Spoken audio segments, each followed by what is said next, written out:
കൊച്ചിയിൽ നടന്മാരുടെ വീടുകളിൽ കസ്റ്റംസിന്റെ പരിശോധന. പൃഥ്വിരാജിന്റെയും ദുൽഖർ സൽമാന്റെയും വീടുകളിലാണ് റെയ്ഡ് നടക്കുന്നത്. ഓപ്പറേഷൻ നുംകൂറിന്റെ ഭാഗമായാണ് പരിശോധന.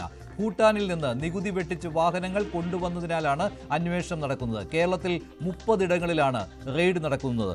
കൂടുതൽ വിവരങ്ങൾ നൽകാൻ നവമി ദിനേശ് ചേരും. നവമി, നേരത്തെ ഇക്കാര്യത്തിൽ ഈ ഭൂട്ടാൻ പട്ടാളം ലേലത്തിൽ വിറ്റ വാഹനങ്ങൾ ഇറക്കുമതി തീരുവ നൽകാതെ ഹിമാചൽ പ്രദേശിൽ എത്തിച്ച് ഹിമാചൽ പ്രദേശിൽ HP രജിസ്റ്റർ ചെയ്ത് HP രജിസ്ട്രേഷനിൽ നടത്തി അവിടെ നിന്ന് വിവിധ സംസ്ഥാനങ്ങളിലേക്ക് കടത്തി എന്ന രീതിയിലുള്ള വാർത്തകൾ ഉണ്ടായിരുന്നു. ഇതേ തുടർന്ന് അന്വേഷണവും പ്രഖ്യാപിച്ചതാണ്. ഡയറക്ടറേറ്റ് ഓഫ് റവന്യൂ ഇന്റലിജൻസ് ഇക്കാര്യത്തിൽ അന്വേഷണം പ്രഖ്യാപിച്ചിരുന്നു. കേരളത്തിൽ മോട്ടോർ വാഹന വകുപ്പും അന്വേഷണം നടത്തുന്നുണ്ട്. 30 ഇടങ്ങളിൽ കേരളത്തിൽ പരിശോധന എന്നാണല്ലോ. നടന്മാരും ഈ വാഹനങ്ങൾ വാങ്ങിയിട്ടുണ്ട് എന്നാണോ? ലാൻഡ് ക്രൂയിസർ ഇതിനകത്ത് ഉൾപ്പെടുന്നുണ്ട്. വില കൂടിയ SUV-കളുണ്ട്. ഇതൊക്കെ നിസാര വിലയ്ക്ക് അവിടെ ലേലത്തിൽ പിടിച്ചിട്ട് ഇങ്ങോട്ട് വലിയ വിലയ്ക്ക് വിൽക്കുന്നു എന്നതാണല്ലോ. എന്തെങ്കിലും കണ്ടെത്താൻ കഴിഞ്ഞിട്ടുണ്ടോ? മഞ്ജുഷ, അത് തന്നെയാണ് കസ്റ്റംസും വ്യക്തമാക്കുന്നത്. കേരളത്തിൽ 30 ഇടങ്ങളിലാണ് ഇപ്പോൾ പരിശോധന നടക്കുന്നത്. ഇതിൽ എറണാകുളം, കോട്ടയം, കോഴിക്കോട്, മലപ്പുറം, തിരുവനന്തപുരം എന്നീ 5 ജില്ലകളിലും പരിശോധന നടക്കുന്നുണ്ട്. നടന്മാരുടെ മാത്രമല്ല, വ്യവസായികളുടെ, ചില പോലീസ് ഉദ്യോഗസ്ഥരുടെ, തമിഴ്നാട്ടിലുള്ള പോലീസ് ഉദ്യോഗസ്ഥർ, അങ്ങനെ വിവിധ പ്രധാനപ്പെട്ട ആളുകളുടെ വീടുകളിലാണ് റെയ്ഡ് നടക്കുന്നത്. എറണാകുളം ജില്ലയിലേക്ക് വന്നാൽ ഇവിടെ നടൻ പൃഥ്വിരാജിന്റെയും ദുൽഖർ സൽമാന്റെയും വീടുകളിലും ഫ്ളാറ്റിലുമാണ് ഇപ്പോൾ പരിശോധന നടക്കുന്നത്. പൃഥ്വിരാജിന്റെ തേവരയിലുള്ള ഫ്ളാറ്റിലും ദുൽഖർ സൽമാന്റെ എളംകുളത്തുള്ള വീട്ടിലുമാണ് ഇപ്പോൾ കസ്റ്റംസിന്റെ പരിശോധന നടക്കുന്നത്. കസ്റ്റംസ് പറയുന്നത് പ്രകാരം പൃഥ്വിരാജിന്റെ ലാൻഡ് റോവർ ഡിഫൻഡർ അത് ഇത്തരത്തിൽ ഭൂട്ടാനിൽ നിന്നും നികുതി വെട്ടിച്ചാണ് കേരളത്തിൽ എത്തിച്ചത്. ആ രീതിയിലാണ് പൃഥ്വിരാജ് ആ കാർ ഉപയോഗിക്കുന്നത് എന്നാണ് ഇപ്പോൾ കസ്റ്റംസ് വ്യക്തമാക്കുന്നത്. അതോടൊപ്പം ദുൽഖർ സൽമാന്റെ നിസാൻ പെട്രോളും സമാനമായ രീതിയിൽ നികുതി വെട്ടിച്ചാണ് കേരളത്തിൽ ഉപയോഗിക്കുന്നതെന്നാണ് കസ്റ്റംസിന് കണ്ടെത്താൻ കഴിഞ്ഞിരിക്കുന്നത്. കൃത്യമായ വിവരത്തിന്റെ അടിസ്ഥാനത്തിൽ തന്നെയാണല്ലേ ആരൊക്കെയാണ് ഇങ്ങനെ കാറുകൾ വാങ്ങിയിട്ടുള്ളത്, SUV-കൾ വാങ്ങിയിട്ടുണ്ട് എന്ന കാര്യത്തിൽ അന്വേഷണം നടക്കുകയായിരുന്നുവല്ലോ. അപ്പോൾ കേരളത്തിൽ 20 വാഹനങ്ങൾ വിറ്റിട്ടുണ്ട്, കേരളത്തിലേക്ക് വിറ്റിട്ടുണ്ട് എന്നായിരുന്നുവല്ലോ. അത് ആരൊക്കെയാണെന്ന് കണ്ടെത്തുന്നതിന്റെ ഭാഗമായി ഈ നടന്മാർ ഈ വാഹനങ്ങൾ വാങ്ങിയിട്ടുണ്ട് എന്ന് കൃത്യമായ തെളിവുകൾ കിട്ടിയിട്ടുണ്ടോ കസ്റ്റംസിന്? മഞ്ജുഷ, തെളിവുകളുടെ അടിസ്ഥാനത്തിലാണ് ഇപ്പോൾ ഇവരുടെ വീട്ടിലും ഫ്ളാറ്റിലുമായി റെയ്ഡ് നടക്കുന്നത്. ഒപ്പം കളമശ്ശേരിയിലെ ഒരു വ്യവസായിയുടെ വീട്ടിലും സമാനമായ രീതിയിൽ കസ്റ്റംസിന്റെ റെയ്ഡ് നടക്കുന്നുണ്ട്. രാജ്യവ്യാപകമായിട്ടുള്ള ഒരു റെയ്ഡിന്റെ ഭാഗമായാണ് കേരളത്തിൽ പ്രധാനപ്പെട്ട 2 യുവ നടന്മാർ, ഒന്ന് ദുൽഖർ സൽമാൻ, ഒന്ന് പൃഥ്വിരാജ്, ഇവരെ 2 പേരുടെയും എറണാകുളത്തെ വസതികളിലാണ് റെയ്ഡ് നടന്നിരിക്കുന്നത്. ഇവരും ഇത്തരത്തിൽ ഭൂട്ടാനിൽ നിന്നും നികുതി വെട്ടിച്ചാണ് ഇത്തരത്തിൽ ആഡംബര വാഹനങ്ങൾ കേരളത്തിൽ എത്തിച്ചത് എന്നതാണ് കസ്റ്റംസിന് കണ്ടെത്താൻ കഴിഞ്ഞിട്ടുള്ളത്. ഈ ലാൻഡ് ക്രൂയിസ്, ലാൻഡ് റോവർ അടക്കമുള്ള വാഹനങ്ങളാണ് കേരളത്തിൽ വിറ്റത് എന്നുകൂടി കസ്റ്റംസിന് കണ്ടെത്തുവാനും കഴിഞ്ഞിട്ടുണ്ട്. എന്തായാലും പൃഥ്വിരാജിന്റെ KL 01 BM 8343 എന്ന ലാൻഡ് റോവർ ഡിഫൻഡർ ആണ് ഭൂട്ടാനിൽ നിന്നും നികുതി വെട്ടിച്ച് ഇവിടേക്ക് എത്തിയത്. ഇനി അറിയേണ്ടത് പൃഥ്വിരാജും ദുൽഖറിനും ഇക്കാര്യം കൃത്യമായി അറിയാമായിരുന്നോ? ഇവർ ഈ നികുതി വെട്ടിച്ച് തന്നെയാണോ കേരളത്തിൽ എത്തിച്ചത്, അതോ മറ്റേതെങ്കിലും ഇടനിലക്കാർ വഴിയാണോ ഇവർ ഈ കാർ സ്വന്തമാക്കിയത്? അങ്ങനെ കൂടി കണ്ടെത്തേണ്ടതുണ്ട്. കാരണം ഇത് സെക്കൻഡ് ഹാൻഡ് വാഹനമാണ്. നേരത്തെ മഞ്ജുഷ സൂചിപ്പിച്ചതുപോലെ തന്നെ ഭൂട്ടാനിലെ പട്ടാളക്കാർ ഉൾപ്പെടെ ഉപയോഗിച്ച വാഹനമാണ്. പിന്നീട് ഈ നികുതിയുടെ വെട്ടിപ്പ് നടത്തി ഹിമാചലിൽ.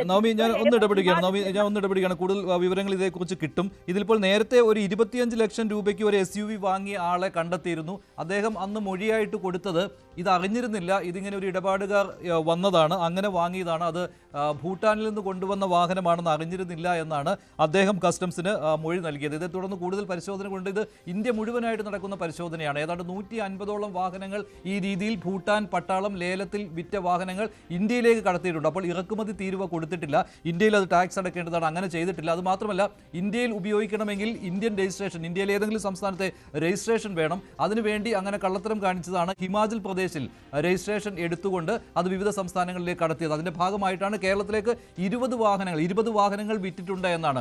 1 ലക്ഷത്തിനൊക്കെ ലേലത്തിൽ പിടിച്ച വാഹനങ്ങൾ 10 ലക്ഷം രൂപയ്ക്കും 3 ലക്ഷം രൂപയ്ക്കൊക്കെ ലേലത്തിൽ പിടിച്ച വാഹനങ്ങൾ 30 ലക്ഷം രൂപയ്ക്കുമൊക്കെ വിറ്റിട്ടുണ്ട് എന്നുള്ളതാണ് ആദ്യം രഹസ്യാന്വേഷണ സംഘം നടത്തിയ അന്വേഷണത്തിൽ കണ്ടെത്തിയിരുന്നത്. ഇതിന്റെ അടിസ്ഥാനത്തിലാണ് തുടരന്വേഷണം പ്രഖ്യാപിക്കുകയും ഇത് റവന്യൂ ഇന്റലിജൻസ് ഇക്കാര്യത്തിൽ ഇടപെട്ടിട്ടുണ്ട്, കസ്റ്റംസ് ഇടപെട്ടിട്ടുണ്ട്. കേരളത്തിൽ മോട്ടോർ വാഹന വകുപ്പും അന്വേഷണം നടത്തുന്നുണ്ട്. ഇപ്പോൾ ശ്രീ ഉപേന്ദ്ര നാരായണൻ, റോഡ് സേഫ്റ്റി വിദഗ്ധനായ ഉപേന്ദ്ര നാരായണൻ ചേരുകയാണ്. ശ്രീ ഉപേന്ദ്ര നാരായണൻ, ഇത് പതിവായി നടക്കുന്ന ഒരു കാര്യമാണോ ഇങ്ങനെ ഭൂട്ടാനിൽ നിന്ന് വാഹനങ്ങൾ ഇന്ത്യയിലേക്ക് കടത്തുന്നത്, അതിന്റെ ഭാഗമായി കേരളത്തിലേക്ക് കൊണ്ടുവരുന്നത്? ഇത് സത്യം പറഞ്ഞാല് നല്ലൊരു അറിവാണ് പൊതുജനങ്ങൾക്ക് കൊടുക്കുന്നത്. ഒരു വാഹനം, യൂസ്ഡ് വാഹനം വാങ്ങുമ്പോൾ ഇതിന്റെ ഒറിജിൻ ഓഫ് രജിസ്ട്രേഷൻ എവിടെയാണ്.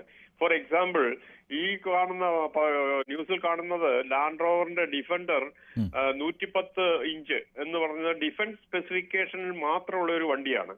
ഞാൻ ലാൻഡ് റോവർ ലിമിറ്റഡിൽ ജോലി ചെയ്തുള്ള ഒരു ഉദ്യോഗസ്ഥനായിരുന്നു ഇന്ത്യയിൽ തിരിച്ചു വരുന്നതിന് മുമ്പേ. അപ്പൊ ഡിഫൻസ് സ്പെസിഫിക്കേഷനിലുള്ള ഒരു 10 സീറ്റർ വാഹനമാണ് ഈ പിക്ചറിൽ കാണുന്ന ദുൽഖർ സൽമാന്റെ ഉടമസ്ഥതയിൽ ഇപ്പോ ഉള്ളത്. ഇത് നമ്മളിപ്പോ ഇന്ത്യയിലേക്ക് കൊണ്ടുവരണമെങ്കിൽ CCP, കസ്റ്റം ക്ലിയറൻസ് പെർമിറ്റ് എടുക്കണം. അതായത് നമ്മളുടെ പേരിലെ വിദേശത്ത് 5 കൊല്ലത്തോളം നാം വാങ്ങി ഉപയോഗിച്ച ശേഷം റൈറ്റ് ഹാൻഡ് ഡ്രൈവ് വാഹനങ്ങൾ മാത്രമേ ഇന്ത്യയിലേക്ക് കൊണ്ടുവരാൻ പറ്റുള്ളൂ. അങ്ങനെ എനിക്ക് 1983 ഇന്റർനാഷണൽ റാലിയിൽ ഫസ്റ്റ് പ്രൈസ് കിട്ടിയപ്പോഴും ഞാനൊരു ബെൻസ് കാർ എനിക്ക് റോയൽ ഫാമിലിക്ക് തന്നിരുന്നു. അത് ഞാൻ CCP എടുത്തിട്ട് ഇവിടെ കൊണ്ടുവന്ന് ഇപ്പോഴും എന്റെ പേരിൽ തന്നെ ഉണ്ട്. അപ്പോ ഇതെങ്ങനെയാണ് ഇതിന്റെ പ്രൊസീജിയർ എന്ന് പറയുന്നത്? നമ്മൾ കസ്റ്റംസ് ക്ലിയറൻസ് പെർമിറ്റ് CCP എടുക്കാതെ ഒരു വാഹനം കൊണ്ടുവരിക എന്ന് പറയുന്നത് കള്ളക്കടത്താണ്.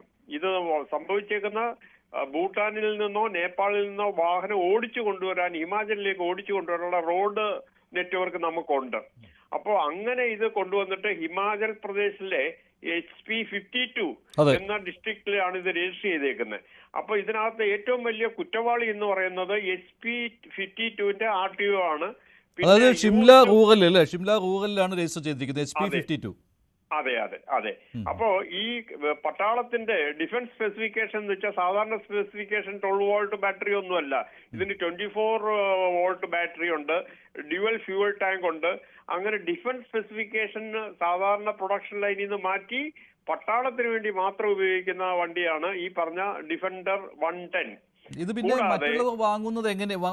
മറ്റുള്ളവർ വാങ്ങുന്നു ഇപ്പോൾ കേരളത്തിൽ ഈ നടന്മാർ വാങ്ങിയത് ഇത് അറിഞ്ഞുകൊണ്ട് തന്നെ ആയിരിക്കണമെന്നില്ലല്ലോ അല്ലേ? ഇത് അറിഞ്ഞേ കാണില്ല.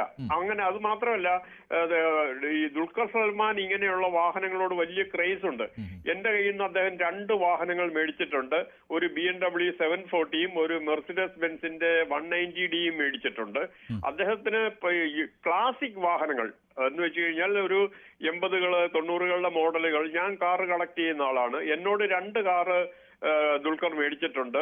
അത് ഒന്ന് KL7 AK 444 എന്ന് പറഞ്ഞ BMW 740 Li. അത് ഇന്ത്യ 5 വണ്ടിയേ ഉള്ളൂ. ഞാനത് വാങ്ങിയത് നമ്മുടെ കോട്ടയത്തെ കുമരകം ബീച്ച് ലേക്ക് റിസോർട്ടിൽ നിന്നാണ്. അവർ ഇമ്പോർട്ട് ചെയ്ത വണ്ടിയാണ് എനിക്കിത് കിട്ടിയത്. അത് ഞാൻ ദുൽഖർ ചോദിച്ചപ്പോൾ ഞാൻ കൊടുത്തു.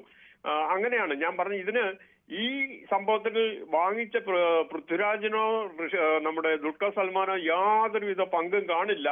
ഇത് ഡീലർമാര്, നമ്മുടെ എസ്പെഷ്യലി വടക്കേ ഇന്ത്യയിലുള്ള ഡീലർമാർ, എസ്പെഷ്യലി ഹിമാചൽ പ്രദേശിലെ ഡീലർമാര്, അവിടെ